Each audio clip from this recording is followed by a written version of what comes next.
Hello, everyone. I'm really excited about today's webinar. We have a very important topic and about a very important market for many businesses around the world. Actually, really how to negotiate with Chinese, and if you're in China especially, like how would you do that?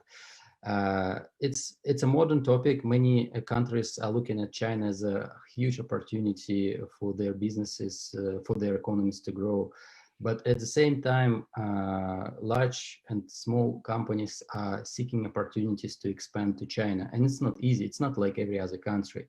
It's a huge market with a lot of opportunities, but you need to understand this market before you go there. I'm excited today that Egor Pereverzev, a degree program director of Moscow School of Management, SKOLKOVO, has agreed to speak about this topic. He has really a lot of knowledge and expertise working in China and with Chinese, and he's willing to share it with you guys, and we'll try to make it as interactive as possible so you can ask us questions, and we will ask you some questions as well so we can have some interactive conversation together. Please participate and be active on today's webinar. I think we can learn together more, and the results will be better if you would be able to participate actively in our Q&A and answer our questions. A few words about Go Global World community. This community is an English-speaking global community for entrepreneurs by entrepreneurs. What I mean is that we are all entrepreneurs helping each other to go global. It's a free community, but we expect from members to be active on our community and help each other. One entrepreneur can be in one country, the other in the other country, and they can help each other to access each other's market. And this is this is what's happening in our community almost every day, I think. This is our global team. We are presented in almost 30 countries and counting. We have about 39 people on our team, and it's amazing entrepreneurs or people who are heavily connected into startup ecosystems around the world. And they are willing to give you as much access as possible to their markets and to the local ecosystem so you can expand your businesses there. You just can, you're free to contact them through our global chats, through our direct email that is posted on our website. Hopefully it can help your business to move forward. And of course, it's free. I mean, we are not asking anything in return. This is a small surprise for today's audience. We just launched our Go Global World bot on Telegram. This is the bot that will connect randomly people globally on our global chat on Telegram, so you can extend your global network with entrepreneurs from different countries, and the system will actually allow you to network with people randomly, and hopefully it will also help you build business as well. You can access this by Go Global World bot on Telegram or just scan this QR code. Another surprise and a gift that I'm announcing today for our global audience. Our team has prepared a small surprise of those stickers that you can use on Telegram and WhatsApp. And you can scan these QR codes and use them for free. It's just a small bonus for our community members and for your friends as well. So enjoy that. It seems to be fun and engaging, and I'm really excited about this. So about our events, we, as you know, are very we're serious about our speakers, and the speakers we invite are usually like special people that have so much expertise in global markets, and they are willing to share with our audience their latest knowledge and expertise, so you guys can actually scale your business and in more markets and achieve more results. We had speakers like Ilya Stribulaev, like Bob Dorf, Bill Reichert, Ben Kaplan, Donna Griffith, and many more. And also we had live pitch to global investors. All those events are created not for marketing purposes, but actually we are trying to select a topic that will help your business to move forward. And sometimes we might have a topic that is not like very popular, but can help a few businesses. And it's important for us that every business can take a next step forward. Our next events will be happening. Our next speaker will be Nikolai Khlebninsky. It will, the next webinar we will have next week will be in Russian for Russian-speaking audience. We rarely do events in other languages such as Russian, but since the content is great for Russian-speaking audience, we will speak how to access global markets from Russia and expand globally. I'm really excited about that event, and I encourage everyone to register as soon as you can. Also, we do have global events for Russian-speaking audience every last Friday of the month, so you can network globally with Russian-speaking entrepreneurs and start helping each other. And we, of course, do every month, every first Friday of the month, Go Global World Monthly Founders Meetup in English. And last time, like last week, we had this event with countries in Singapore, France, Nepal, United States, Russia, and many other countries. So those entrepreneurs who never met each other actually within a couple of minutes started networking and started committing on how they could help each other and move their business to each other's countries. It's amazing, it's free, but we expect that you are helping really on what you commit. To join our events, you can scan this QR code or go on Eventbrite and find Go Global World, and you'll see our future events, conferences, wherever we post. For example, yesterday we had a conference with High School of Economics, and we had speakers from Australia, United States, and other countries talking about how to enter their countries. Our partners, we have global partners and we expand this network. Of course, today our partner is the main partner is Moscow School of Management, SKOLKOVO, because Daria and Egor are representing that school, and because of Moscow School of Management, SKOLKOVO, we are hosting this great event today.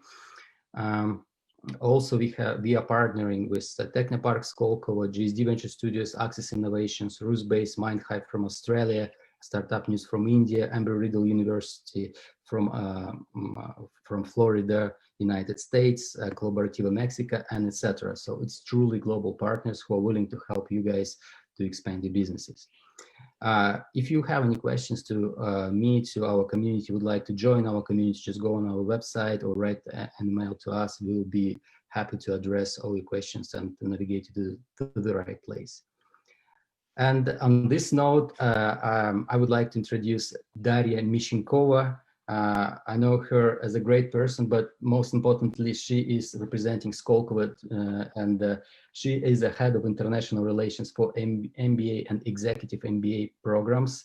I know her as a great person who has extremely large network around the world, and with her knowledge and expertise, she helps businesses to actually grow exponentially, and not only in Russia, but also in the United States, in China, in other countries. And I'm honored today to have Daria as moderator of our talk, and she will be introducing Egor, and me and Daria will be addressing questions after the presentations. Daria, the floor is yours. Please go ahead and start speaking. Thank you very much, Daniil. It's really my pleasure.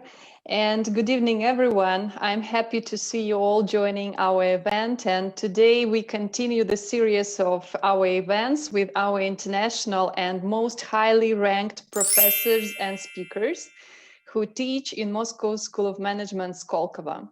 You already had a great chance to meet with Ilya Stribulaev from Stanford GSB, and to meet with Michael Shanks and Viktor Taratuhin from Stanford Design School. And today I'm really privileged to introduce to you Egor Pereverzev. We have known each other for almost 7 years, And most of this time we have been working together within our international modules in China, where Egor is the academic director. And beside his extensive academic experience, he is a successful businessman who had lived and worked in China for almost 15 years. And I know Egor as a great person and super professional. And I think I need to stop here and to pass the word to him because he really has a huge amount of information to share with you today, guys. And I wish you all to have great time and to take something new, useful, and really interesting from today's session. Egor, the floor is yours. Great. Daniel, Daria, thank you guys for this introduction. It's fantastic. It's truly amazing to be here today. And let me start sharing the screen, and just a moment, there we go. Here's the screen, and basically before we start talking about negotiations in China, I'll probably say a few words about SKOLKOVO, School of Management, or we call it business school, more and more often these days, which I think it's both.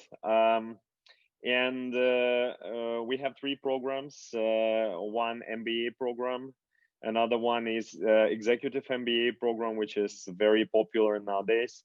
And also the EMBA for Eurasia program. And a lot of content that I'll be sharing with you guys today, it comes from this 3rd program, which we call HS, EMBA for Eurasia, because the program is between 2 great schools. It's between SKOLKOVO and also between HKUST. And HKUST is Hong Kong University of Science and Technology. It's a great school in the south of China, which brings tons of experience from various areas to our school here in Russia, and also gives us the opportunity to learn how China works and how Southeast Asia works. They've been sharing with us on this program, and also outside the program. We're now creating this new research center in Guangzhou, which will be dedicated to developing academic knowledge about China, about doing business in China, about Belt and Road, and many other things, which are very exciting and very, I'd say, very practical in terms that they bring real practical input and they help businesses to develop and grow. Now, with this, I'll talk a little bit about the contents of our today's lecture. We'll talk about it's a pretty short snapshot of what's going to be happening when you join the world of negotiations in China. And we'll talk about getting ready and things before you start negotiations. We'll discuss things that happen during negotiations. We'll talk about culture in a very practical and straightforward way. We'll discuss a few concepts which are pretty relevant no matter where you are negotiating in China. We'll speak a little bit about the tricks that both sides are using in Chinese negotiations, and then I'll say a few words in the end, and then we will have a chance to ask questions. These are some words about myself, but after Daria's presentation and introduction, I won't dare talk much about myself. Rather, I would probably say that that there might be a question among my audience, like why me? Why should I be the one talking and sharing about Chinese negotiation? Well, I picked up 3 points, and I want to share these points with you guys. Now, the first point is I'm a foreigner. I'm not a Chinese, and perhaps Chinese they might know much more about Chinese culture and also about the ways Chinese people negotiate between themselves. But as a foreigner, you'll probably be pretty much on my place when you happen to negotiate in China. And that's why my perspective might be the most practical. It might not be the deepest or even the most academic, but from the practical point of view, I'll be discussing the situations in which you will inevitably find yourself when you start negotiating in China. And the generations of Skolkovo students, they happen to come to me years after, and they share the things that they met, that they encountered during their negotiating practices in China, which means most of the content that I'm bringing here, it is highly practical and relevant. Now, the second thing is I spent 10 years negotiating in China. All in all, I spent 15 years in China. I spent part of this time studying in a few great universities. I love China. I've been living in seven places across China. I changed my location for about 7 times. I lived in all great cities: Beijing, Shanghai, Guangzhou, and Shenzhen. And I made almost all my money negotiating with Chinese people. That's why it probably is practical. And the last one is that, well, I know people who negotiate a lot, both in China and outside of it, but few people take time to reflect on their negotiating experience. And from that point of view, I might be presenting something else, something different, because I tend to spend a lot of time, and that was with the help of Skolkovo, I tend to spend a lot of time reflecting on my experience, learning from various sources, and also discussing the results of my negotiations with my Chinese friends, who provide a lot of their personal advice, which I value a lot. So these are 3 reasons why am I here with you guys today. And with that, we'll go to getting ready for negotiating in China. But before we do that, I would ask you guys to help me and do a little poll here. So we're now switching to the polling thing, and I would ask you to share your experience with regard to China.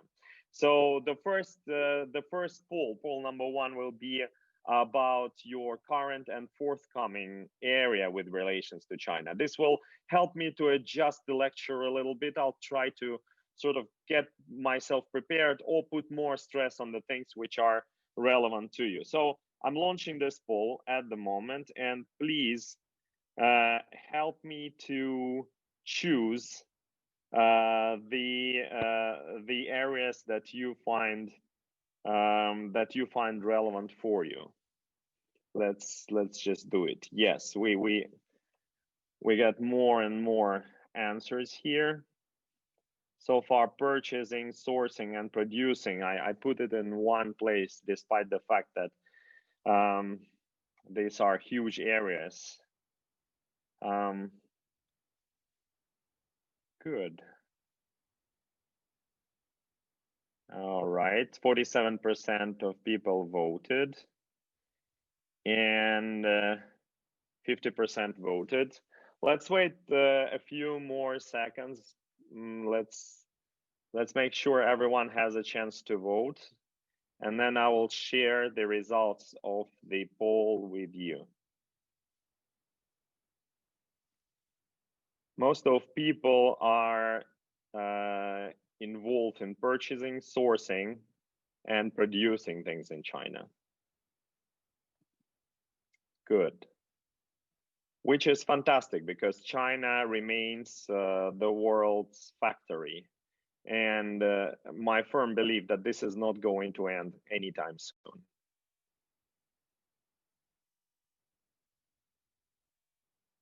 All right,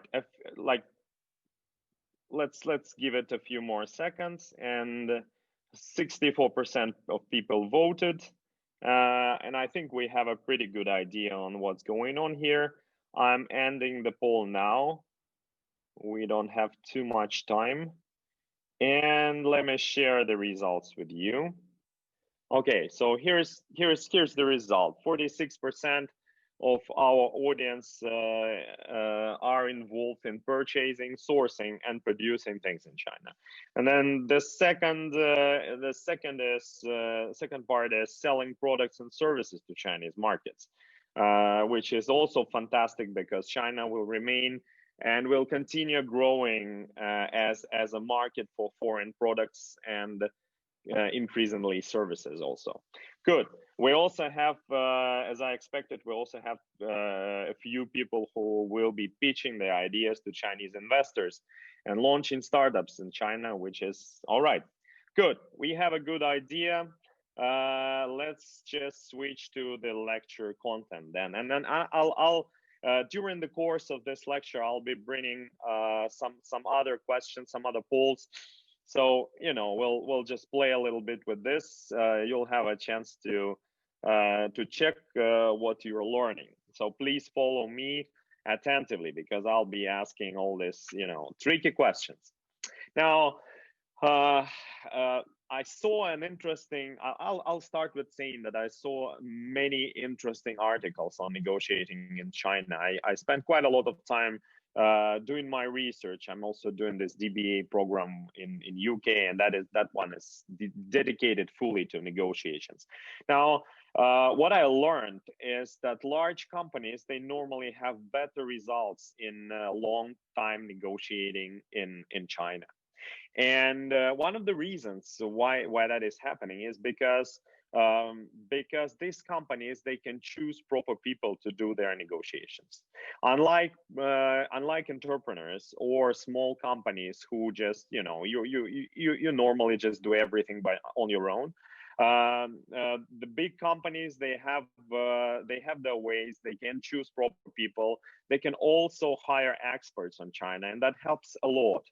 So normally in the long term, their results are better. But I think it would be worthwhile to understand that there are two types of negotiations you'll be dealing with normally in China, and they're quite different. For one type of negotiations, you might have to establish relations. And for establishing relations, you know, there are special people who are very good at this. These are normally people from sales. They're outgoing. They're extrovert.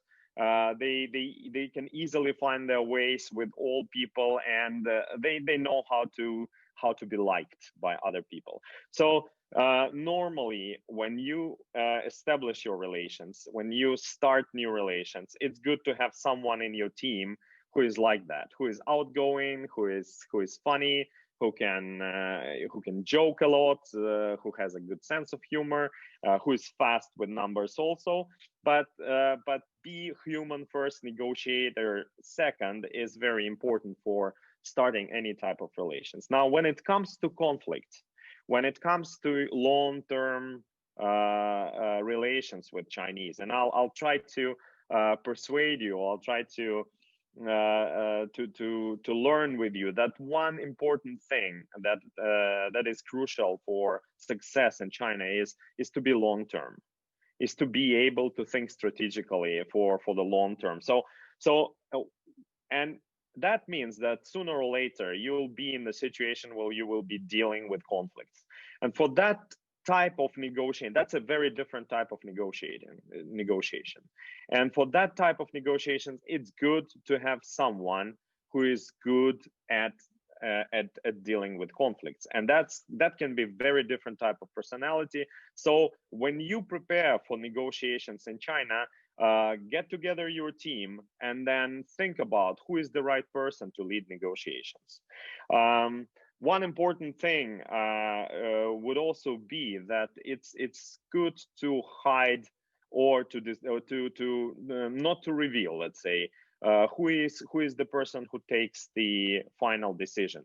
It is always good not to be that person on the negotiation table, because if Chinese know that you are, or someone in your team is the person who takes the final decision, then they'll be all playing with that person or against that person. So make sure you can always say that there is someone who should take the decision, the final answer, and that's not you. That's not someone on your team. If you are the boss, and Chinese like that a lot, if you are the boss, then market can be the natural restriction to your willingness to take decisions right away. You might need to think or to research your market first. Now, for purchasing, and we saw that a lot of people are interested in or engaged in purchasing and sourcing. It's extremely important to work with price lists, to do the market research. I'm not saying anything. This is pretty obvious, right? You do the research, you find the price list or from all the companies that are around on Chinese market, and you try to compare prices. Now, this is trivial. Now, what is not trivial is that in China, production is arranged around clusters. And that means that the same product can be done in various types of quality. Normally, Chinese in industrial clusters, they're talking about A, B, C, D type of quality, which normally means that A type of quality is a quality which is very similar to the highest quality on the market. Now, B quality is something that most of the developing countries would be using. Well, C quality is something for poor markets, and D quality means that the product looks as a real product, but in fact it's a koi. It's not a real product. It just looks like that. So since we're dealing with this clusterization, many things are produced in China in clusters. It's very important to understand who are the competitors of this particular producer of yours, or this particular factory you're going to negotiate with. Now, how do you know that? The first way to know it is to ask the factory itself. Actually, I always recommend to go to factories, talk to factory people, and if you can, which sometimes can be problematic because people tend to speak different dialects in China, but if you can, try to talk to people on the factory floor. You never know what kind of great things they're going to tell you, how much interesting information and market intelligence you're going to learn from, simple workers on the floor who are always willing to talk to a foreigner because it's interesting, right? Now, they can reveal fantastic things for you. I've done that many times. One example can be, the office tells you that your goods are almost ready, but then you go to the factory and the first factory worker you meet tells you that they're not going to be ready in 3 months. So, going to the factory floor always works. But when it comes to the price list, you have to prepare the price list from exactly those factories who are real competitors of your factory, of your negotiating counterpart. Now, so that is a tricky thing. And one way to do it is to ask the factory who are their competitors. Another way to do it is to check the customs database and to see where your competitors are buying from, and then to try to get price lists from those factories. So this can sound trivial, but it's normally not, because it's so many starting managers, they make this typical mistake. They prepare well, they get all those prices, but they get prices from the wrong factories, and then it just doesn't work when you are where you are trying to negotiate your price. Another thing is to think about is to work on so-called bills of materials. Now, bills of materials, they are sacred grail of any production. These are special documents where all the costs are written down, and including taxes, including prices, direct, indirect. You see basically the whole picture of the costs for a particular product. Now, any type of sensitive, smart sourcing starts from having these BOM files. And don't expect that factories will be willing to share those BOM prices with you, you know, right away. That's not going to happen. But if you keep on working for months, discussing this with your factories, you know, working with different factories, and slowly, step by step, you'll get a collection of BOM, bills of materials, from some of the most important suppliers that you have. As an example, I can say that in my business, we've been doing electric equipment business for quite a while, and in that business we have about 11,000 SKUs, and we have bills of materials for about 700 SKUs. But those 700 SKUs, they're crucial for our business. Because about 70% of our goods in money volume, they come with this 700 SKUs. So these are our most important products, and we have bills of materials for all of them. Now, understanding value chain is quite important, and the reason for that is that Chinese production is extremely complicated. Understanding Chinese clusters could be a science on its own, and clusters are the reason why it is very difficult to leave and to change global supply chains now, because the clusters are extremely deep, and you normally understand who your suppliers are. But very few producers, very few distributors understand who are the suppliers of your suppliers. And when it comes to electronics, for example, there may be thousands and thousands of suppliers of your suppliers, and that makes it all very complicated. It's extremely important to understand the depth of value creation that your particular partner in China is involved in. You know, the times are somewhat changing now, and most of the production in China, it's getting complicated. It's getting complex. It's the amount of value creation has been growing for decades, but it's clear that if you have a supplier who produces your product from basically a raw material up to the package, that means that this supplier has quite a big space in terms of adjusting prices for you. So they're quite flexible when it comes to pricing. Now, when you are working with a supplier who is only packing the ready-made goods for you, and you know, just putting their trademark or factory name on the packaging, that's a very different story. That means that probably these people they are not flexible at all, and they are probably not going to be helpful when it comes to fighting your competitors on your own market, who are also happen to sell Chinese goods from other producers. So understanding raw materials and getting the technical specifications, so these are important things, and but they are not as important as understanding the value chain creation process, as having bills of materials. And when you happen and go into Chinese factories, I urge you, if you come to China and you only visit offices, that means you probably understand nothing about your product, and you understand nothing about your opportunities in terms of value creation, designs, production, supply chain, financing, and things like that. So go to visit factories, always visit factories. Good. Let's switch to the next slide and talk about preparations for negotiations.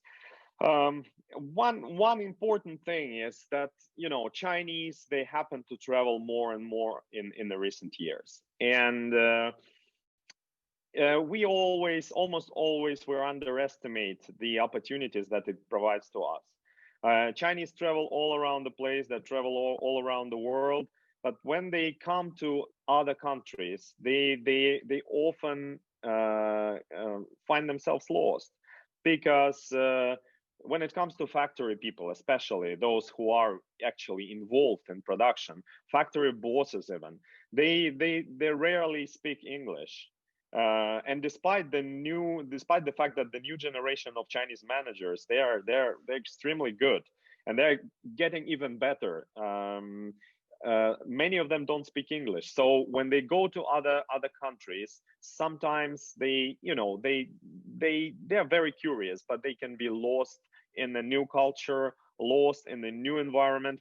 So and it provides great opportunity for us as foreigners to meet them, to show them around, and to create this important long-term relations. So I highly recommend to invite Chinese friends to your country, show them around, spend time with them, and that's exactly the way Chinese create business relations. We'll talk about this later, but often we Western people, when we invite someone to our offices, we take very, very short-sighted approach to meeting these people. We take them to lunch, and we think that okay, it's nice, and that's pretty much enough for creating this relations, but it's not.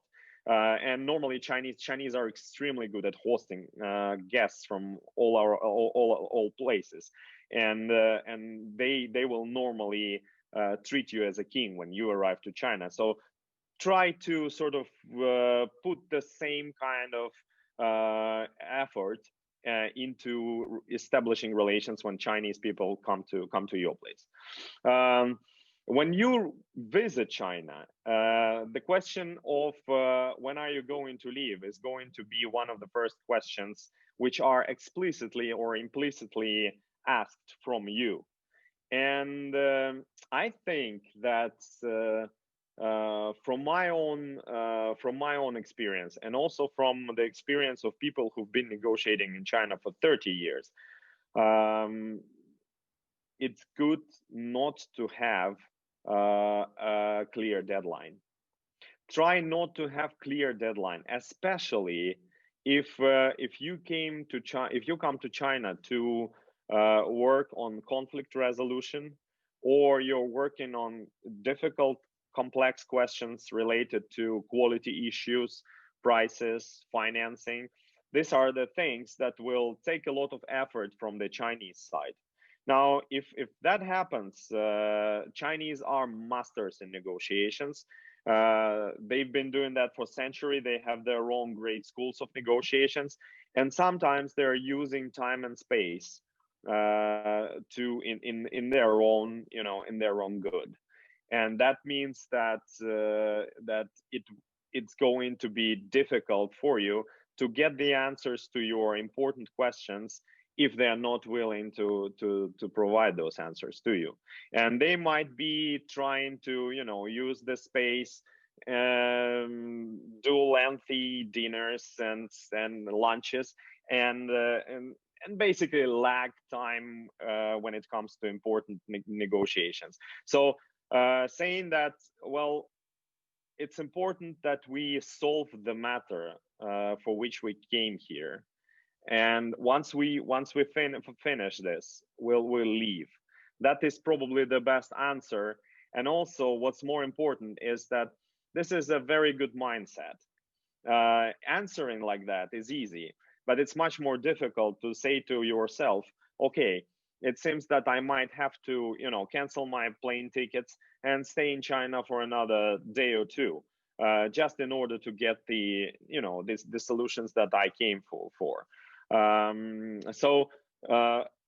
Always when you go to China, when you get ready for negotiating in China, try not to have very strict deadlines. That's the first thing. And also be ready to cancel your flights back if the matters are really, really important to you, because it might be very important that you give yourself another day or two in order to get the results that you want.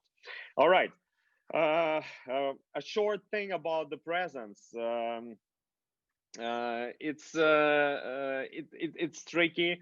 We're Russians. We like to bring vodka to our friends in any country, we like to bring matryoshkas, which are, you know, the wooden dolls. And it doesn't work in China because they don't like vodka. I'm Russian, and it hurts me to say that, but Chinese don't like vodka because they have their own liquor, which is about 68% proof, and it's very strong, and it has a smell like similar to fragrance of cosmetics or something. So sometimes they say that vodka smells like hospital to them, and they also think that matryoshkas, this little dolls that we Russians like to bring to them, they say that matryoshkas are traditional Chinese dolls because they were invented in the north of China. Nobody knows if that's the truth, but when it comes to bringing presents, it's important to spend some time choosing the right presents to your Chinese counterparts. This is more complex question than it looks, but overall, try to learn what do your Chinese partners like. We sometimes bring small pieces of art from Russia, and Chinese friends seem to like those a lot. We tend to bring good wine, and though it's not the Russian wine, it can be French wine. But when the wine is good, Chinese, especially Chinese Chinese male, they enjoy those a lot. So try to be creative when it comes to bringing presents, and remember that Chinese always give presents to each other, so that's the part of a culture. So it's important to, you know, spend some time getting ready. Also, when it comes to getting some rest before negotiating, this is important because Chinese are masters in hosting negotiations, but they're masters in hosting parties also. And here, this is the place where many Russian negotiators, you know, they are failing to recognize that if you drink too much wine in the evening, it's going to be really difficult to concentrate the next day. So taking a good rest and making sure that you're in a good shape, and always sometimes canceling negotiations if you don't feel well. So these are the simple rules that might be very handy when it comes to real negotiation. Normally, if you are not in a good shape to negotiate, that basically means that everybody's going to be wasting time. So sometimes taking a day off may be a good thing. You know, in this presentation, I put the question, who is Lao Ban here? And that's an important question related to understanding who is the boss on the other side. And often in China, especially if you speak English and if you don't speak Chinese, often in China the person who you meet is a hired manager, or a younger relative of the real boss. And that can be comforting in terms of communication, because it's easy to communicate, it's easy to discuss things, it's easy to talk. But then when it comes to solving real negotiating problems, it is almost 100% that the person you are negotiating is not authorized to take those decisions, and he or she will have to consult with the real boss. So asking for a document which is called Yinye Zhizhao, which is essentially a business license, is a good practice, because normally in Chinese companies they put the name of the real boss on that particular document. So and then the documents are can be basically downloaded from the internet.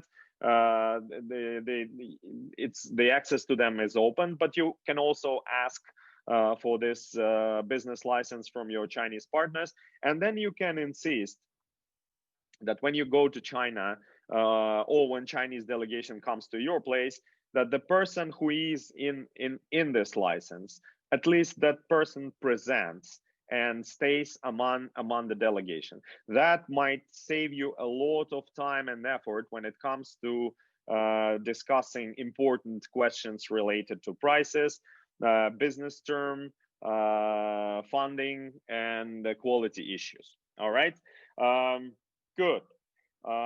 Now let me switch to our poll, back to our poll, and I want to learn a little bit more about you guys. And let's talk about your Chinese experience. So tell me something about your Chinese experience. Have you ever done any negotiating in China, or your negotiating experience is mostly mostly local? It's in your country, or maybe some of you are already working in China doing negotiating, and that's what you do for living. So please, I'm launching this poll now. Please try to reply. Show me how about your negotiating skills? How about your negotiating experience? All right.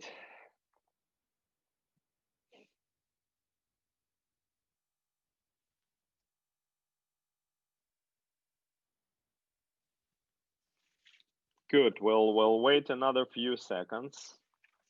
50% of our audience already did some choice. 60%. Okay, let's just wait another few seconds and then I'll share the results with you. Let's see, when it comes to your experience, how much negotiating experience do you have?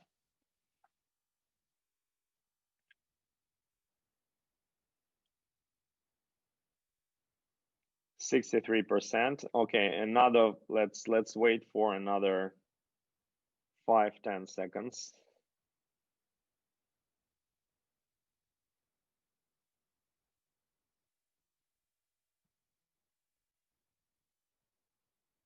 All right, good. Let me finish this poll and I'm going to share the results with you. Good. So when it comes to your China experience, many of you have been to China and have some negotiating experience, right? Some of you are already working with China and negotiate, and some of you have some cross-cultural, some local negotiating experience. Good. Well, that was my initial assumption. I thought that many of you would already have some negotiating experience, so that's fine. Okay, good. Now let me close the poll and let's switch to the next point of this of this lecture. What happens at the negotiating table? Well, many things do, but here you can see a few important things, life hacks if you want, that might help you to improve your results at the negotiating table. One thing that I would start with would be that you have to get ready that the things that are going to be happening at the negotiating table are going to be different from what you have experienced before. And what I mean here is that the cultural semiotics of Chinese negotiation is different from what we are accustomed to here in the West. When we talk about negotiation table, the very concept of the table is normally that there is a round table of some kind of table at which everybody is sitting and negotiating. Now, if you are negotiating with Chinese government, there's a high chance there's not going to be any table, rather than a very small tea table that stands beside you where you put your tea, where you keep your tea. And that is a very different settings. If you are not used to it, it might be problematic. It might be awkward, because if you have to bring, documents from one person to another, or say something quietly from one person to another, it might be awkward. It might not be convenient. And that is how the thing is designed. So almost all governmental, like high level governmental negotiations in China, they are happening in the set circumstances, in the set environment, which is quite typical and which is very different from what we are accustomed to in the West. So please Google it, check it in the internet. There are pictures of those, negotiation rooms in China. So at least you'll have idea, and it will help you to prepare also. In modern environments, in modern companies, the negotiation tables are normally the tables, and the conditions are more or less westernized, so it will be easier for you to negotiate. Now, the one thing that I would start with would also include making sure that you are not losing a lot of meaning in your translation. It's good to have a good translator or interpreter with you. It might also be great to speak English as a, when the other side speaks English, you also speak English. The English is helping a lot. But sometimes it happens that the translator is translating, and you look the other side in the eye and you see that they're not understanding what is going on. In that particular case, make sure that you write all the numbers on some sort of papers. Remember that in China, it's quite normal when an interpreter asks for a small portion of the benefits of negotiation. It can be 1%, 2%, 3% depending on the whole volume, but I've seen the situations when a translator would be asking for their own cut during the negotiation situation. So either when just to avoid this, either you have to have the translator to whom you trust, or you have to be negotiating in the language that both sides understand, which is English normally. Of course, the best thing if you speak Chinese. Even a little Chinese can bring you far away. Try to learn the numbers, the very basic things, and then try to check things, write things down, just to make sure that everybody understands what's going on. If things get ugly, you can always call me and say, hey, is our translator a good translator? That's a joke, but that's what has happened sometimes when I was living in China. There are four prices in China. You'll be bargaining in China a lot, and that's normal. It's okay. This culture is based on negotiations and bargaining. As Chinese say, historically, there is no blind justice. There is no concept of blind justice in China. And any justice is achieved through work, relations, and negotiation. So that's why you're going to be negotiating a lot for anything. But make sure that you ask for a new price every once in a while, even with the suppliers or with the partners that you've been working with. It's a tricky thing, okay? It might not be that straightforward, but make sure that you still do this. I have a friend of mine who happened to live in China for even longer than myself, and he says he saw this lecture and he says, Egor, it's not 4 prices, it's actually 8 prices, it can be 10 prices. You can keep on discussing price slowly, but you never stop discussing prices. When situation changes, you go back to price. When it changes again, then you can go back and talk a little bit about some other pricing possibilities or opportunities.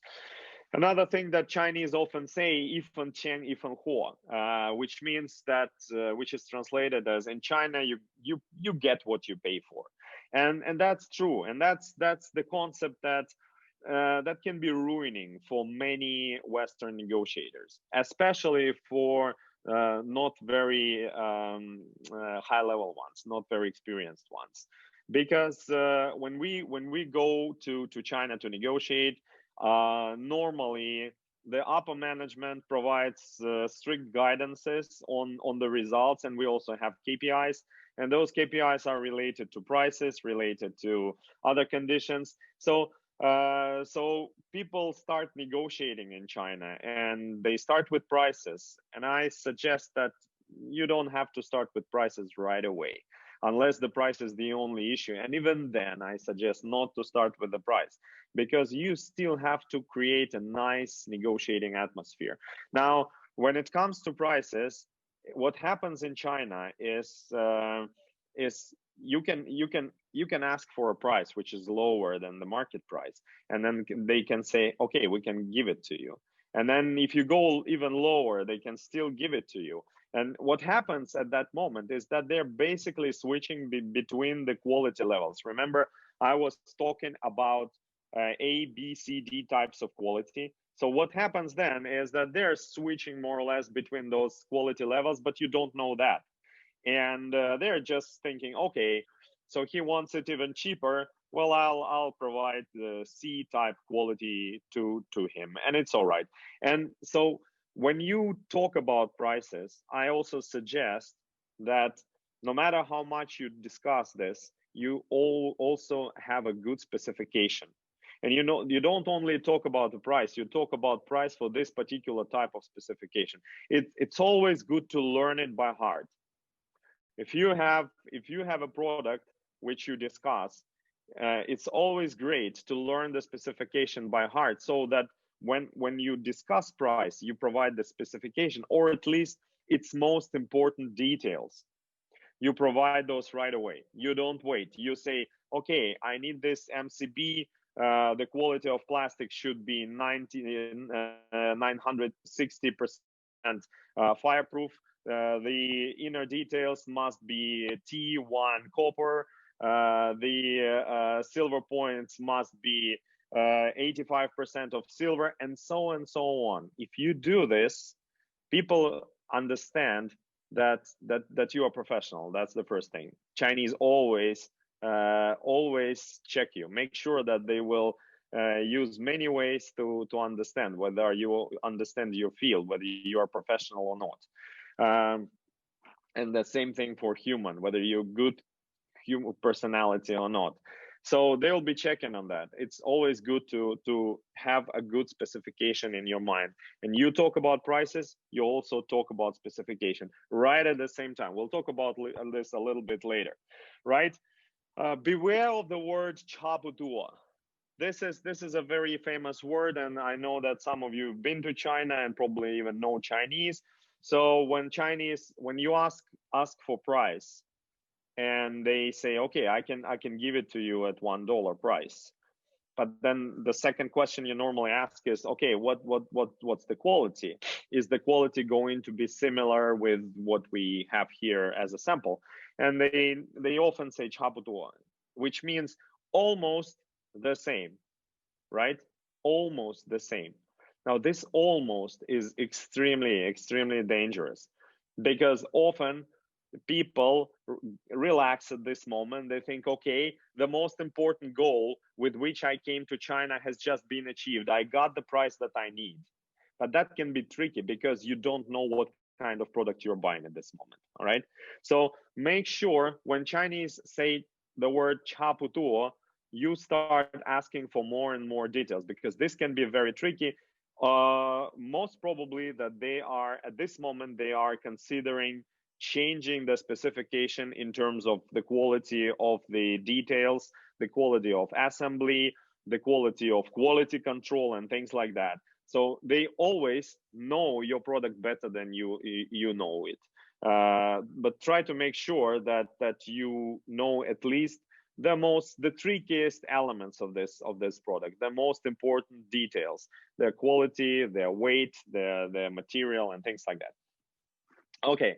Often English language is less and less a problem in China. More and more people understand it. But when you happen to buy things, produce things, or even sell things, right, you'll be working in third-tier cities. I say for selling things to third-tier cities, because I do believe that there's a high potential in selling products to third-tier cities, because you can build categories there, right?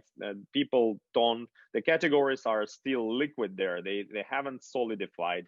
And so there is a lot of space for building categories. Now, you'll find yourself in third-tier cities in China. And that means that people are not going to be fluent with their English.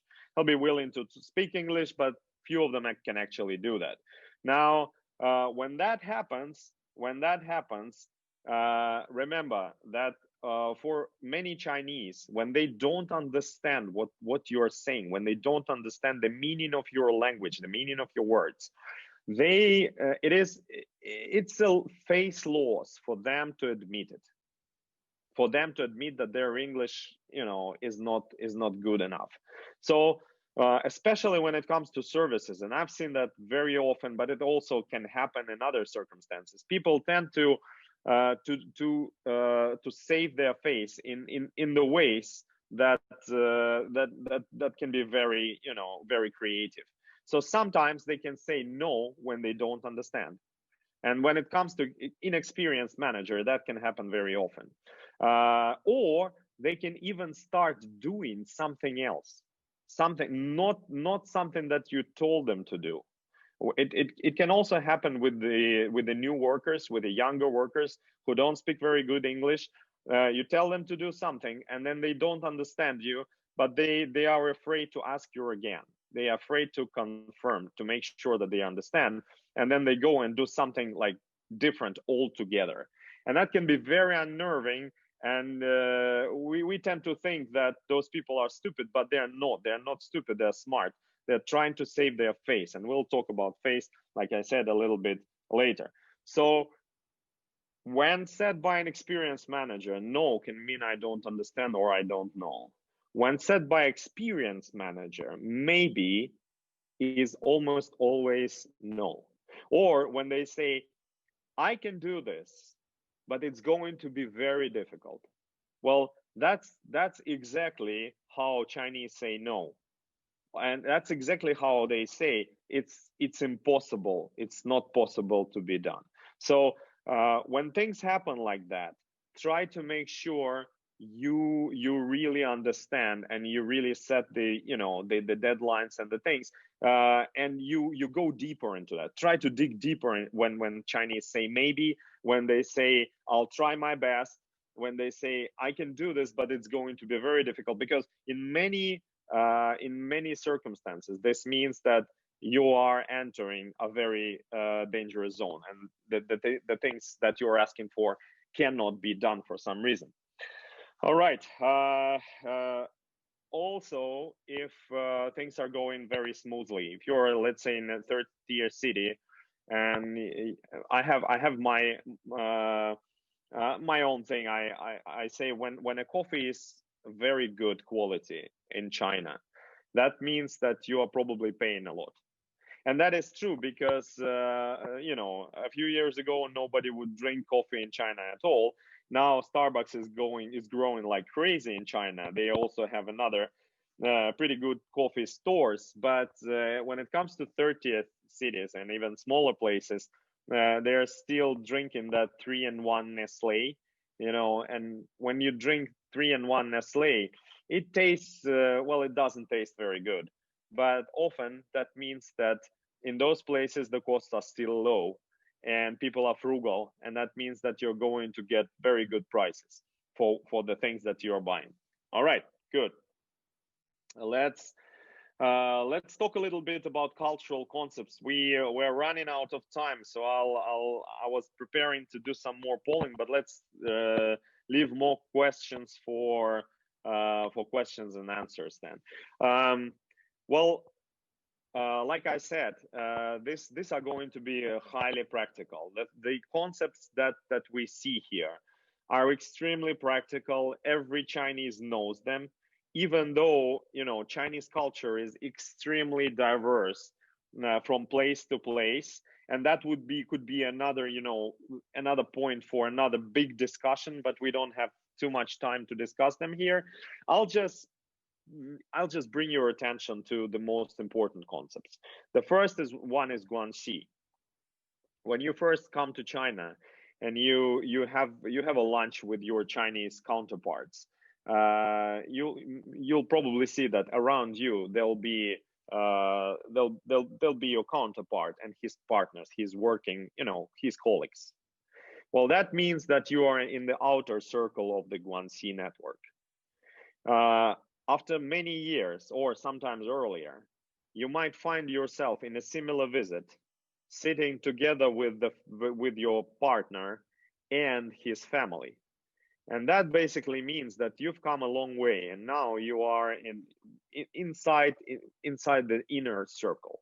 So this Guanxi, it's a complex thing, and I remember that a few years ago, Chinese or especially the foreign media, not Chinese, but foreign media would talk a lot about the end of the era of Guanxi, of this special relations, the circles which are outer and inner circles, which create special relations between people with their inner groups, with their friends, and these relations are based on reciprocity.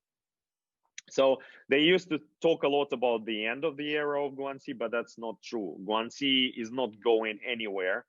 And when you are in China, make sure that you are working to build this Guanxi network. It's difficult for a foreigner to become part of the Guanxi network. It's really difficult. But if you are consistent, if you are reliable, if you create long-term relations, and if you help your partners when they are in difficult circumstances, and that happens a lot in China. I mean, we have 70 suppliers, and every time somewhere in the south of China, some of our suppliers gets in very difficult circumstances, and we try to help them. We try to pay early. We ask them. When COVID started in Wuhan, we sent over 10,000 of masks right away to China to help our suppliers. So if you continue doing things like that, you are also building some sort of Guanxi. Just remember that building Guanxi is an active process. It can be different from what we understand as a friendship here in Russia, where you can sometimes, we sometimes meet with our friends not very often, but then we still kind of cherish our internal, links. We still have connections. We cherish that kind of connection, and we can say that we are friends, even though we haven't seen each other for years. But that doesn't work like that in China. In China, if you want to be a part of Guanxi network, you have to be doing things. You have to be reciprocal. You have to be giving, and you have to be receiving. So it's all based on action.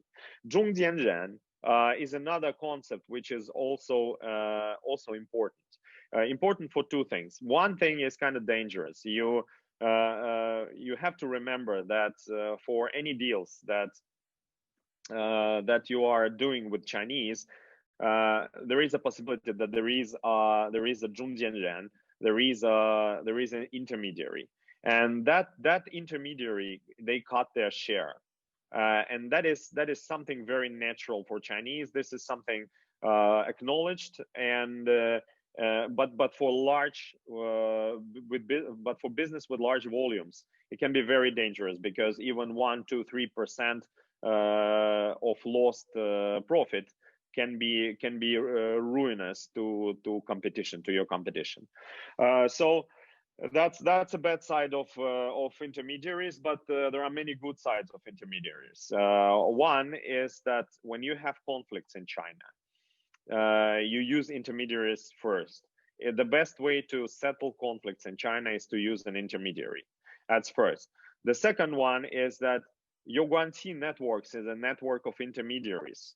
When you go to markets, when you try to solve your problems, when you deal with the government, often the best way to deal with these things is to find someone in your network who has some expertise or Guanxi in that particular area, and ask that person to help. And one great thing is if you happen to study together with Chinese, because 同学 or classmates are important part of that Guanxi network. We also have that similar concept here in Russia and probably in the West, but it's much stronger in China. And if you have studied with someone in a university and you need the help of that person, it is almost 100% that no matter who this person have become, they're going to listen to you and they're going to spend some time and they're probably going to help you. Now, I won't be talking about all of them because we don't have time, and some of them are more important and some of them are less important. The third and the final one is that I'm going to talk is 整体观念, which is translated as a holistic thinking, and that is extremely important concept related to Chinese negotiations and the way we understand negotiations in China. Now, Chinese are holistic in the way they see things. And that's different from the Western view of things. Now, many friends of mine who negotiate in China with Chinese often, they ask me one and the same question. Students also, MBA students, EMBA students, also often ask that same question. They say, "Hey, Egor, why does it happen that Chinese can talk about the same thing over and over again? You know, they tend to come back to the same question, even though it feels that we have discussed that question and we have passed that question and now we're discussing very different issues." Now, this holistic thinking assumes that nothing is agreed upon until everything is. Now, as an example, there are very nice examples of this holistic thinking way, but to make the long story short, I can say that for a Chinese person, you negotiate about the price first and you agree on the price. You think that you have agreed on the price, but for a Chinese person, you haven't agreed on the price because you haven't talked about quality yet. Now, now you talk about quality, and since the quality can be very different, and that is going to be related to costs, to impact costs, the price can change also, and then they want to discuss price again. You might want to come back and discuss that price again with relation to quality, and then you want to go and talk about purchasing terms, right? You pay early, or you pay upfront, or you pay after 180 days. Well, you want to discuss purchasing terms, and that means that the price is going to be impacted again. So for Chinese person, the real price of the product that they're going to agree upon can be only agreed when all the other issues have been discussed. And only after that, Chinese understand what the real price is going to be, because they understand what the real cost is going to be. And that means holistic thinking. So the only one way to deal with that is to actually get used to that. And that's the best way. There is a logic behind it, and it's a very smart way of negotiating also. And it also comes to the point that Chinese like to control their value chain, and value chain can differ a lot when you change all these elements which comprise this value chain. So holistic thinking is an important concept for Chinese negotiating. Make sure that you understand it, because you will certainly meet with this thing. Chinese are going to be changing and going to be returning to same things over and over again, and that's because everything else, everything influences or impacts everything in negotiations. All right, good. Well, some common tricks. We'll try to go through this once. Some of them are universal. Some of them are China specific. I talked to some Russian negotiators, for example, and they say that using time and space as a negotiating trick, as a tactic. It's not very common in Russia, despite the fact that Russia is a much bigger country and we could do it. Russians don't like to, you know, to haggle. They don't like to take long trips, to take long dinners, in order just to, you know, in order to avoid talking about the difficult issues. But sometimes especially when it comes to large companies, they're using some universal tricks, which are common. These are not, some of them are not China specific, not China related. Well, they are China related, but not specific. Now, to say that some things are not negotiable, when that happens, you have to be very polite. That can happen in large companies. If you are negotiating with much bigger company, in that particular case, the best thing to do is to say, we respect your rules here, but we have different rules. And in order to keep on negotiating, we might either have to ask you to change your rules, or maybe you can invite someone who can authorize this this discussion with somewhat different rules. No matter how big the company, the Chinese company is, they are not, they cannot order you what to do, what not to do. So, but it's important, of course, to be very polite here. Bringing negotiators without power and authority. I've been to that situation, and that is something that can be used by both large and small Chinese companies. Make sure you ask your Chinese counterparts what kind of decisions they can make and what kind of decisions they cannot make. Making last minute changes, that is more tricky and can be also very China specific, because like I said, nothing is changed, nothing is agreed upon until everything is agreed upon. That's one thing. Holistic thinking can bring you to the situation when things can change. And also, very important point, negotiations, they never end. When the circumstances change, it is always a good prerequisite for starting the new negotiation.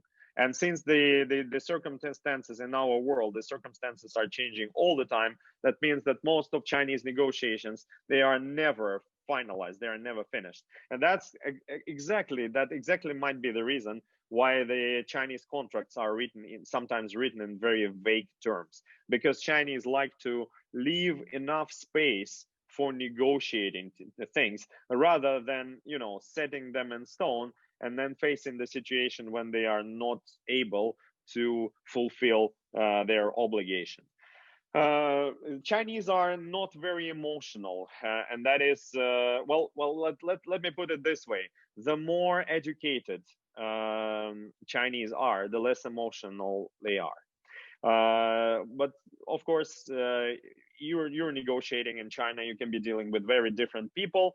If you are negotiating in the market, people can be extremely emotional. Yeah, if you're bargaining for things in the market, that happens a lot. But for educated Chinese with good upbringing, they try to be unemotional, and it's a good tactic.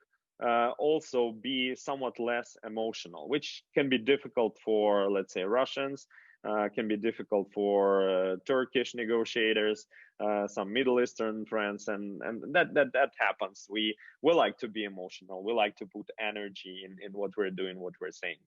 Well, some other things in the end of this list. See, I'm using the word Stockholm syndrome, and that one I would like to put some emphasis on, because for people who stay in China for a long time, it's easy to fall the victim of the Stockholm syndrome, because Chinese are extremely hardworking. They're very good people. They are very nice to foreigners, and sometimes what happens is that representatives who've been in China for a very long time, they start protecting the interests of their Chinese partners rather than protecting the interests of their employers, and that can be a problem. To avoid this problem, I suggest that you have to keep good and close relations with your representatives in China, if you have any. You have to go to China pretty often to keep, to keep an eye on what is going on there. And you also have to invite your representative to come to your office, to your country often, because they have to feel that they're part of your business, and they have to remember always whose interests they are fighting for, whose interests they are protecting. One way to also put it is to tell people that it is important to keep being competitive on the market on which you're working.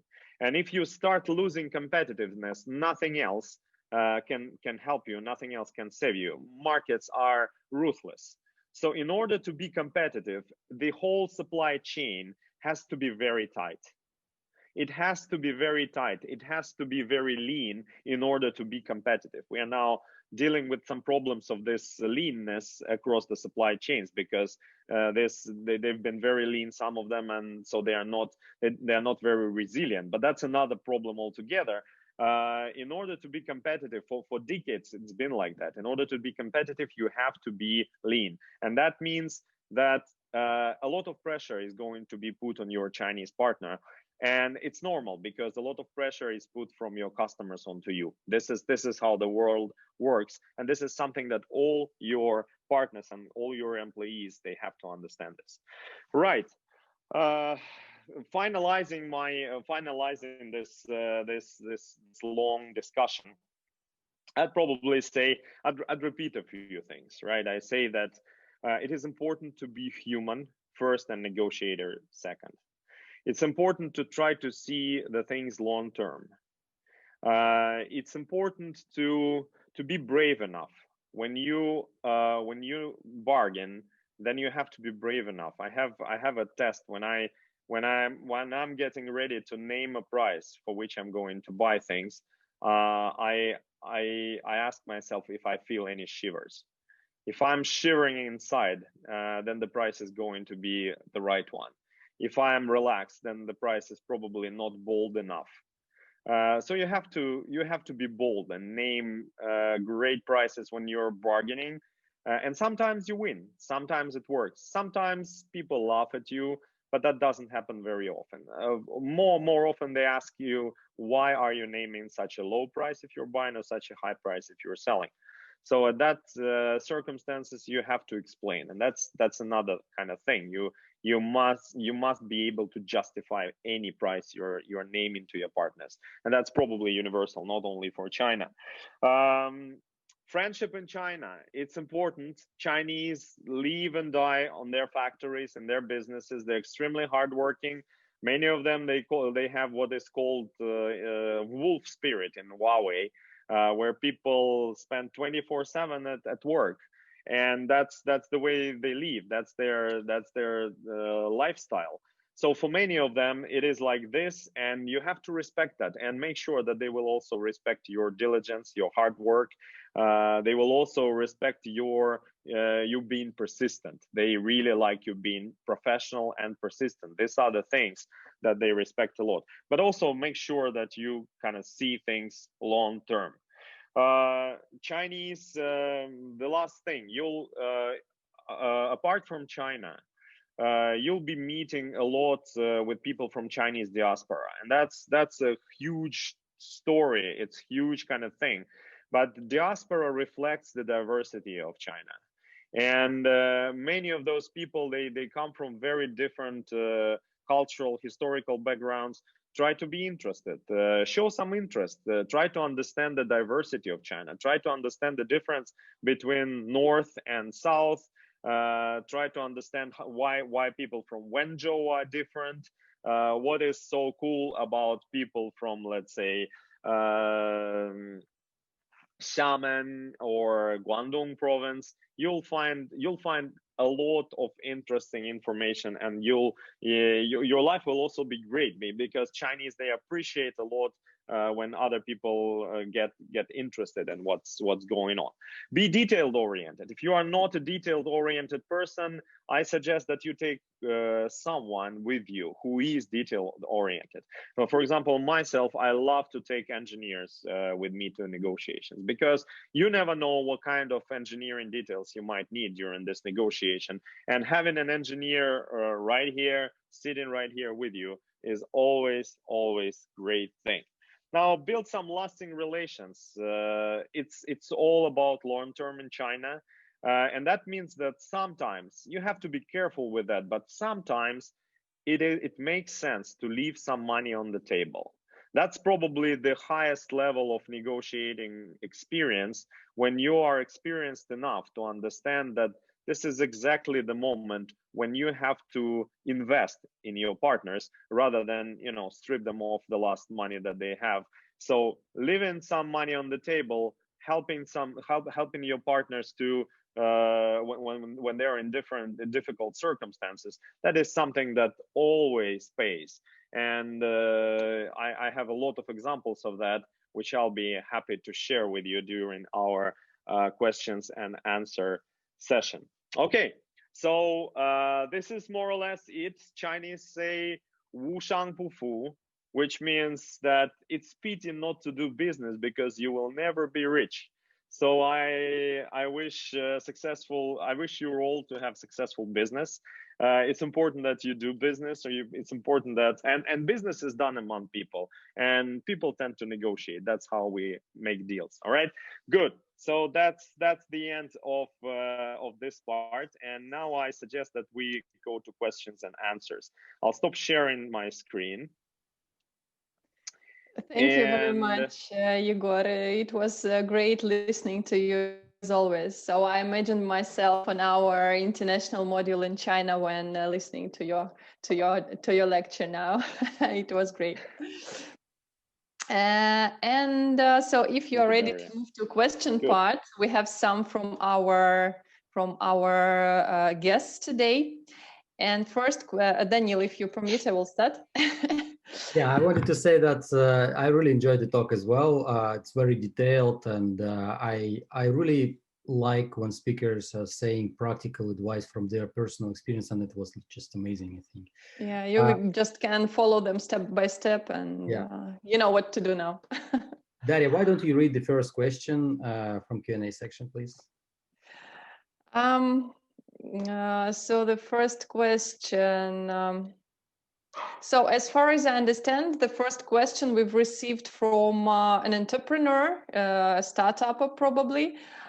So he's mentioning that his company is making severe diseases tracking solution using AI, wearables, mobile apps, and portable container, which they plan to produce for 5 kinds of biometrical collection. And they are curious if you can advise the shortest way to get a partner for producing such kind of containers on the profit share basis. Okay, not like client supplier model, but profit share basis. Okay, well, that's first of all, it's a very smart approach. Very good point to try and do profit sharing instead of just buying things. But in order to do that, you will have to build relations. Now the first thing that you're going to do is you need to find producers. And when I think about producers, I always think about clusters. There's about 72 clusters in all in China. Some of them, they are producing relatively the same kind of things for different markets. But the things that you are talking about, the wearables, the electronics, these things are produced in the south of China. Most of them produced in Shenzhen and around Shenzhen. So that's the area where you have to be sort of heading. All right.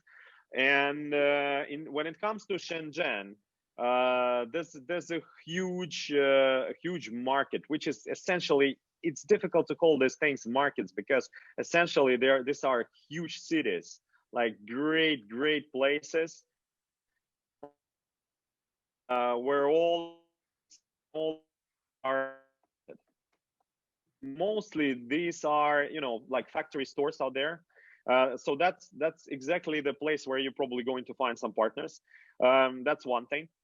Another thing, of course, you have to start using Alibaba, but I suggest that you at least you hire someone in China who can do the Alibaba search for you, because one, Alibaba outside China and inside China, it can be different. All right, due to the Chinese firewall, things can be different.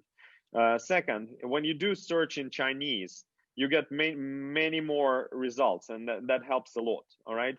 Third, except for Alibaba, you can also do some search on regional fairs, and regional fairs like, you know, Canton Fair, which happens 2 times a year, once in April and once in October, can be a place where you can find some partners. But also when it comes to like, you know, particular industries, there are big industrial fairs which are dedicated to electronics and wearables and things like that. So hire someone in China who'll do the search for you, and then work on you know, on bringing this to a sort of list which is graspable, and then you have to go to China. That's the next thing. You have to go to China and you have to meet with these people personally. You can probably do it in another way. I mean, it's difficult to go to China now, so you can probably, again, you can hire someone who'll go to these factories and do some preliminary negotiations for you. They'll do this, you know, dirty work. But then again, you will, sooner or later, you'll have to meet these people. You'll have to establish relations, because what you're asking for is money. You're not asking only about OEM, you're not asking only about product, you're asking about money, and that means you're not getting any money before you got relations. You put relations right. Chinese are not giving money just for free, because or without knowing you, because it's very risky. All right, it's just the way they provide you with financing. These ways are often, you know, they just provide you with financing and that's it. So before they do, they have to understand you, they have to learn you. So meeting them in person is the key to secure financing. There are other ways to do it, but then that, you know, it's a case by case thing. You might want to have a Zhongjianren, an intermediary who will finance your deals. It can also be bank, and there are some governmental agencies who are helping to finance these deals. But then that you know, it's a big project, and probably I cannot put all these things in one answer. So to make this long story short, finding the right supplier and secure nice relations with that person. All right. Egor, and talking about clusters, there is one more short question. So what is the best region or cluster for plastic production in China, if you know? Well, it's a nice question, because we might need to get a specific what kind of plastics we're talking about. All right. Okay. If we're talking about plastic products, that's one thing. If we're talking about plastics as a raw material, that's another thing. But these are large producers. If we're talking about plastics as raw materials, these are huge producers. They are all more or less known. These are big factories, and it's easy to find them on the internet. Some of them, they are located in the southeast of China. Some of them are located around Shanghai. Some of them are in Zhejiang province. But these are large companies. It's not going to be difficult to find them. Thank you. All right, we have a few questions people want to ask personally, so I will let them speak. Oksana, I will let you speak. Please turn on your camera, your microphone, and feel free to talk. Hello, здравствуйте. Hello. Speak English? Yeah, okay. So thank you a lot for the lecture. I'm sorry I cannot open my camera. Don't know why. Please try again. No problem. Yeah. All right, go ahead. Now your mic is off. Oksana, your microphone is off. Okay. Okay, my question? Yeah, once again. Yeah, thank you again for the lecture. And my question is about any suggestions about the books on Chinese business culture or articles because I'm researching this topic now as my thesis for my PhD program. Yeah, but yeah, I still cannot find enough information on this, and I liked a lot the lecture, and all the points that were made are very important in Chinese business culture, as I know. So I would be grateful for any suggestions to read more on this topic. Thank you. Oksana, thanks for the question. I think the best way would be for me to just, you know, put a few books on the list after this discussion, and then Daniel, will there be a way to share this list somehow with all our audience? Yes, you're free to share it on our global community, and we can also send it out to all the participants. Just let us have it, or Good. you can do it. And then Oksana, it's an interesting conversation because I think that you know, the concept of let's say mentality, something that we Russians like to call mentality, it's overrated.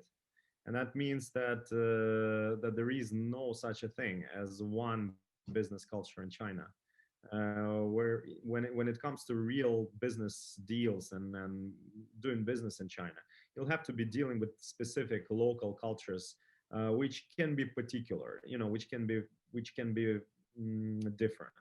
I've been working with Shanghai and Wenzhou and Guangdong, and these are different areas, and people do business in slightly different ways. And this also has to do with their ethnicity in the end of the day, because you know, China from the outer side, China can be predominantly Han, but when it comes to real China, you know, the difference between Han people in various regions of China can be tremendous. You know, people from Guangdong province, they are Han, but they speak so very different language from Han majority in Beijing. The difference between these two dialects is bigger than difference between Russian and French, I guess. So yeah, they often write characters just to understand each other, which brings us to the point that when it comes to culture, there are universal things, and I showed some of the concepts which for me, at least for my own experience, they happened to be universal. But when it comes to a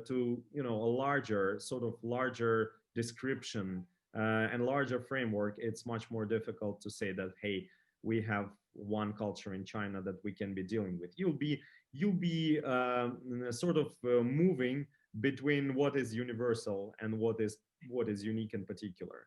And so yeah, which is a very interesting process. I think you'll find it. Let's keep in touch. I'm doing the research which is on China negotiations, and it has the cultural part in it. So I'll be happy to share things. Right. Igor, we have a lot more questions to be asked, so let's go ahead. Yeah. Okay, I'll try to move faster then. Yeah, it's not a problem. We have another person that raised a hand. Let's okay. let them talk, if you don't mind. All right, Zainuf, please go ahead and speak. Let you talk. Hello, what's your question? Hello. Hi, Zainuf. 1 second, I will open my camera. Oh, that's great. We want to see you. Can you see me now? I don't know, in mobile phone. We see your beautiful picture, but we don't see you yet. I think that's fine. Ask your question, so it's okay. Yeah. Okay. Oh, we see you. Yeah. First of all, thank you so much for this great presentation, Igor. I really appreciate it. And my question about the last year, we was in Tianjin and communicate with China Communication Construction Company and the daughter company, the MPC. They was interesting about our technology, but about this situation in world, COVID situation, everything was stopped, and we doesn't know how it will be soon. What advice you can give us with this situation to make this connect with them?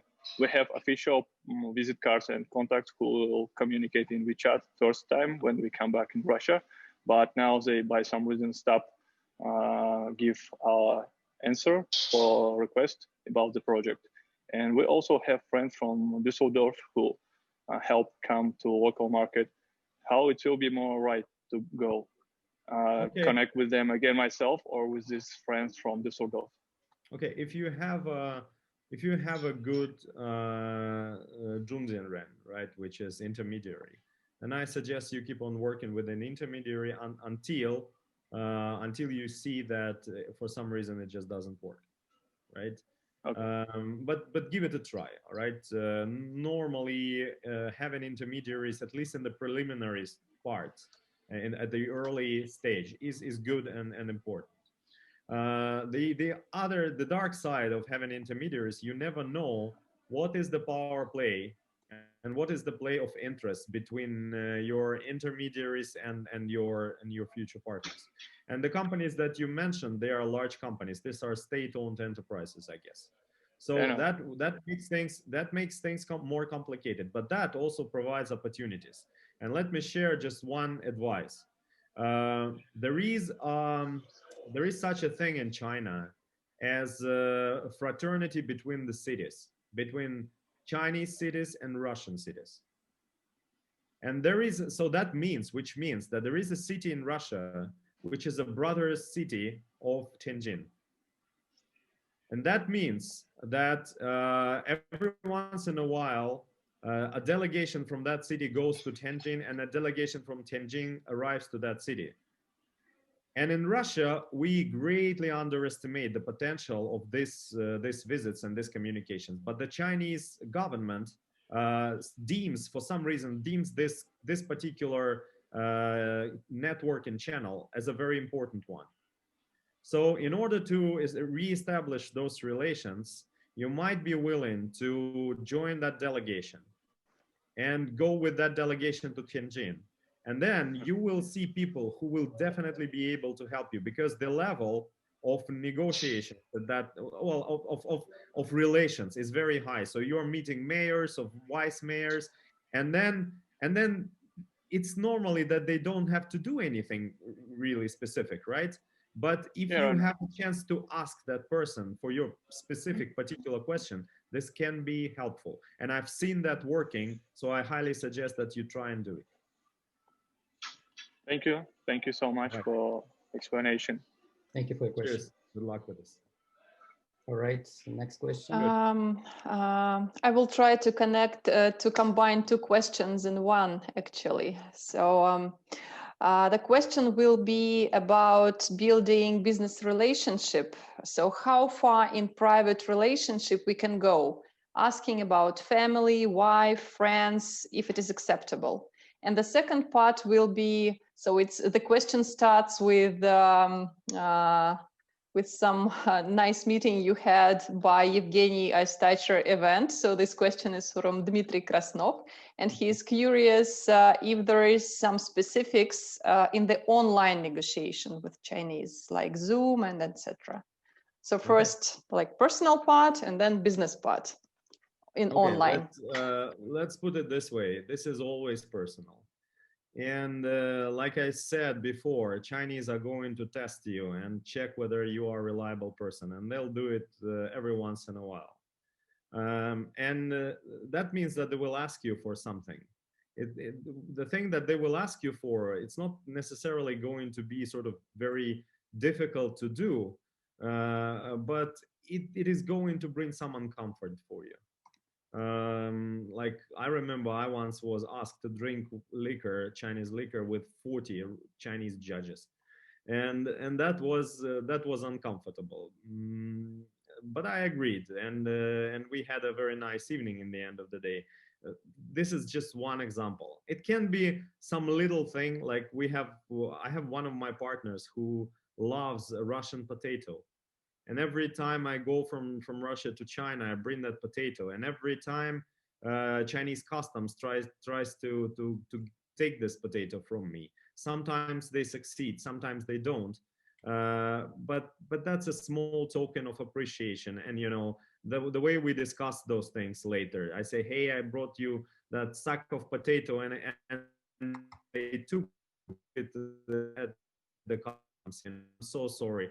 And then we discuss this thing. So in principle, I'm talking about the Chinese relations which are built on doing things. They are not built on feeling things to each other, but they're built on being active and really, really doing things for your friends. So that means relations. And discussing friends and family, I actually suggest that you do it. You try and do it. But first, you have your family and start talking about your friends, your kids, your wife, who is doing what, who is what. That works. And also, when you happen to invite your Chinese partners to your country, the best thing, the best face-giving thing that I have ever seen is you invite them to your home. You invite them to your home, you ask your wife to cook dinner for you, and many of them, they regard it as a super high level of confidentiality, of closeness between friends, because Chinese normally never ask you, never call you to come to their home. If you find yourself being in a Chinese home, that means that you're special. So try to do the same thing for your Chinese friends, and you'll see it working. And yeah, of course, talk about friendships and relations and families. That was one thing. Another part of the question was related to negotiating online.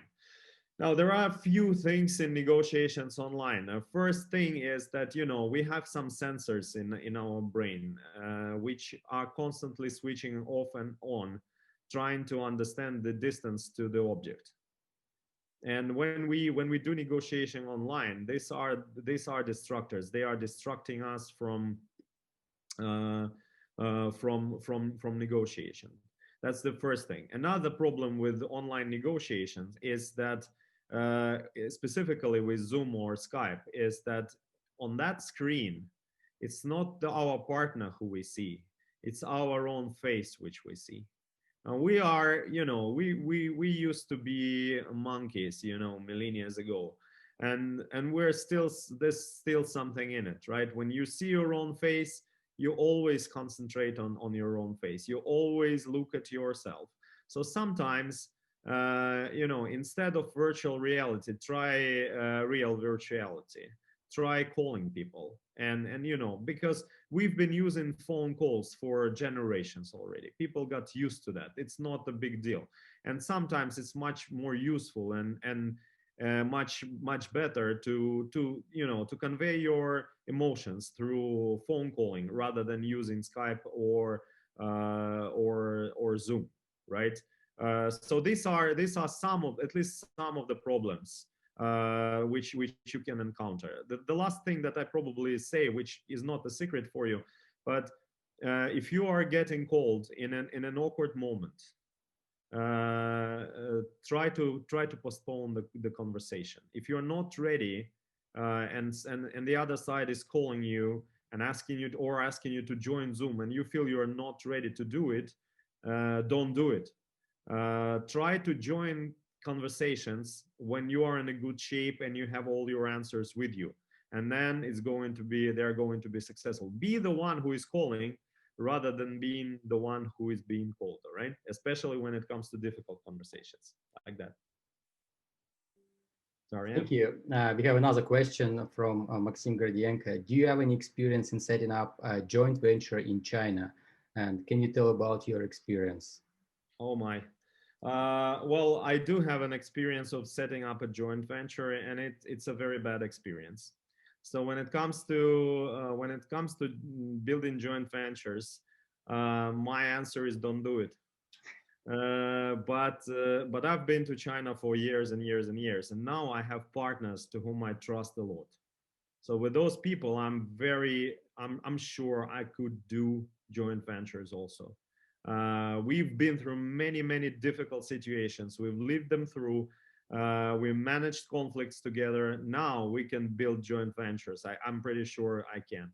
But often in the joint venture, the real interests of the parties can be very far away from each other.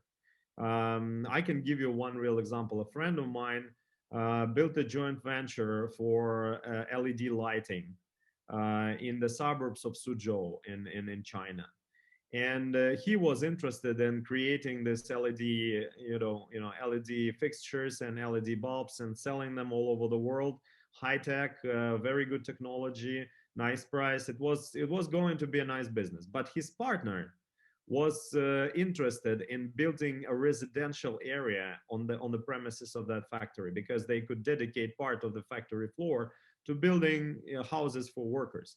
And that was the thing that his partner was interested in, because he was going to build those buildings, those houses, and then sell the houses, because the prices for housing were soaring at the time in China. And it was a great business, much better than doing any LED. But you can imagine that the whole thing, well, it just fell through because the parties didn't have their interests aligned. It's a big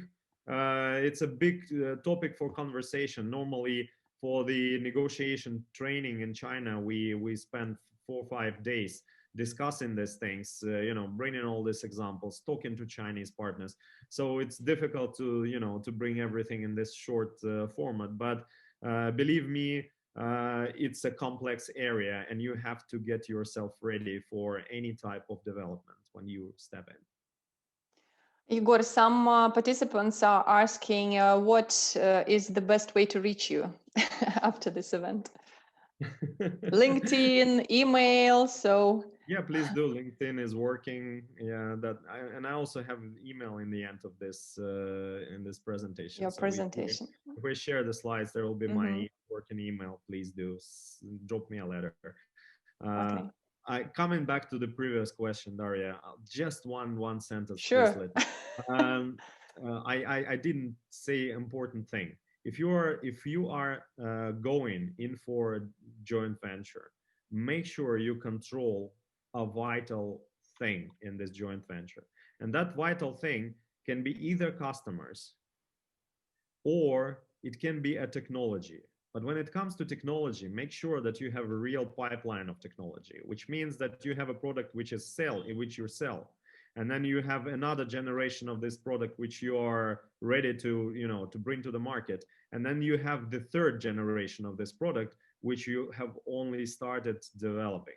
So that will protect you for a while, because normally what happens in joint ventures, they come to a point when someone stops bringing value, and at that moment that third party or second party is going to be just dropped from the equation, because it's better, everybody else is better off without that part. Never be that part that is dropped from the equation. Yeah. Thank you. Good. We have another question from Nikolai. We are a software startup. How to... It's a real case, Daniel. Even not a question, it's a case. Yeah, probably. How to convince a large Chinese IT company to make a pilot with us? How is the decision made in such Chinese companies?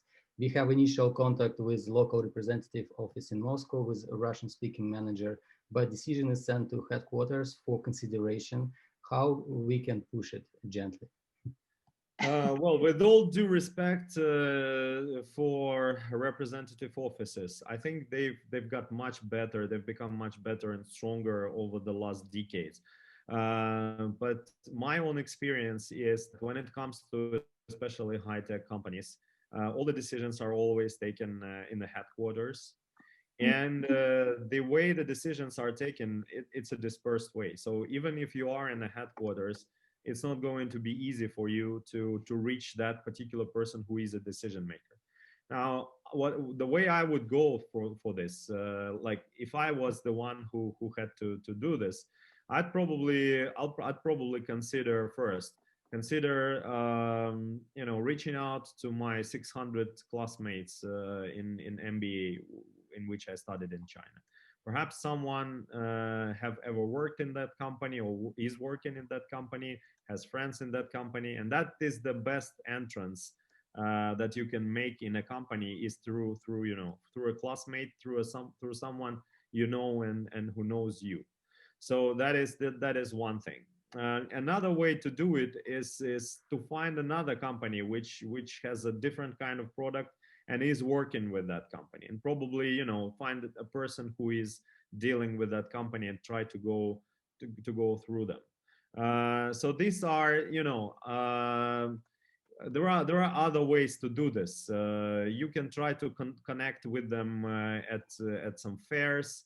You can keep on dropping emails, but since these companies are huge, that means that entering, you know, just entering from the, you know, from the emails and fairs is not going to be very effective. And also the same thing goes for international offices, because people who often it happens, and no, not always, often it happens that people who are sent here, they are sent to a sort of, you know, to be get rid of, and they just spend time here, try to make sure they live a nice life here, they make decent money, but their careers are not developing here, and they don't, you know, they're trying not to overwork, really. That happens pretty often. My turn. Yeah, Daria, please. Egor, could you please comment on the payments via Hong Kong as a way to secure payments and transferring money abroad? Not the question is payments via Hong Kong. Okay, why you use I think the way I understand this question, okay, and please correct me if I'll be answering another one. So is it worth having a Hong Kong based company? The answer is sometimes yes. It's more and more difficult to have Hong Kong based companies. Hong Kong has been, you know, they've been tightening the bolts during the last, you know, couple of years, especially for foreign ownerships, but you can still have a Hong Kong company. It's not a big deal. When you arrange payments, there are legal ways to reduce the amount of taxes that you're paying in your country, because Hong Kong taxes are much lower, and by creating this complex chain where your Hong Kong company places order to Chinese companies, and then you place order to your Hong Kong company. By doing this, you can sort of normalize the amount of taxes that you're paying, but not by a lot. This is not like a huge deal.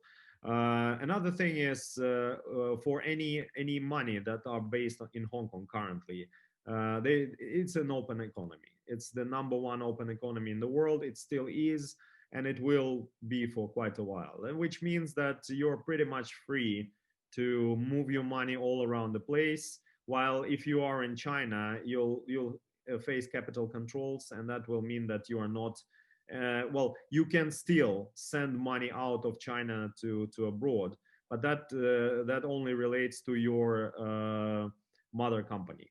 If you have a mother company in Russia, let's say, and you know, a daughter company in China, then the daughter company can be sending dividends. After you have paid all the taxes, you can send dividends legally to Russia. But well, that works only for huge companies, and also huge companies, they locate their offices in free trade zones, like free trade FTZ and in Shanghai. And for those free trade zones, they have special regimes helping them to send money out of China. And let's say Walmart, like huge companies, they're using this, you know, these things. So other than that, you know, having an office in Hong Kong doesn't make much sense unless you are adding some value in Hong Kong. But that's the whole another story. I'm pretty sure that the question was not about that kind of thing. All right, let's move to another one. I think we are done with questions so far. Daniil, do you have any more from other resources? You're off. You're muted. Similar questions about how to reach you out and maybe ask some okay. support to in their business. But I think we've just shared your email address with the participants, so they will reach you out personally. I have final just words that I really enjoyed, extremely enjoyed this conversation. I love practical conversation and with like real life examples from own practice of the speakers. And I am sure the audience enjoyed as much as I am. I really thank you for your time that you guys found it for our audience to share.